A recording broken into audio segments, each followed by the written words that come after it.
ஒரு சின்ன பையன் கையில் பலூன் பிடித்துக்கொண்டு பூங்காவில் மகிழ்ச்சியுடன் நடந்து கொண்டிருந்தான்.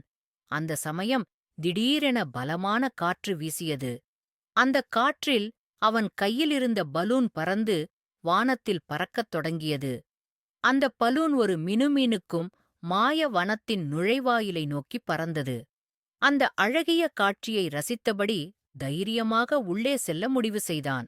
வனத்தின் உள்ளே திடீரென ஒரு அணில் தோன்றி பலூன் பறந்த திசையை காட்டியது. இப்போது பலூன் ஒரு பெரிய மரத்தின் கிளையில் சிக்கிக் கொண்டது.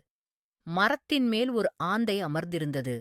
அது மெதுவாக தனது சிறகுகளை அசைத்து பலூனை கீழே தள்ளியது. பலூன் பையனின் கைகளில் வந்து சேர்ந்தது. அப்போது அது பொன்னிற மினுமினுப்பு கொண்டிருந்தது. அந்த மாய பலூன் அவனை மெதுவாக வானத்தில் தூக்கியது. பையன் மேலே பறந்தபடி கீழே பார்த்து அணில், தவளை, ஆந்தைக்கு கையை அசைத்தான். சில நொடிகளில் பலூன் அவனை மீண்டும் பூங்காவில் இறக்கிவிட்டது. பையன் தனது புதிய விலங்கு நண்பர்களை நோக்கி கைகளை அசைத்து, நன்றி என்று கூவினான். வானம் பொன்னிற ஒளியால் மின்னியது. அந்த நேரத்தில் ஒரு இனிய குரல் கேட்டது. ஒவ்வொரு இழந்த தருணமும் ஒரு மாயக்கதை கொண்டுவரும். இன்னும் அற்புதமான கதைகள் பார்க்க எங்கள் சேனலை சப்ஸ்கிரைப்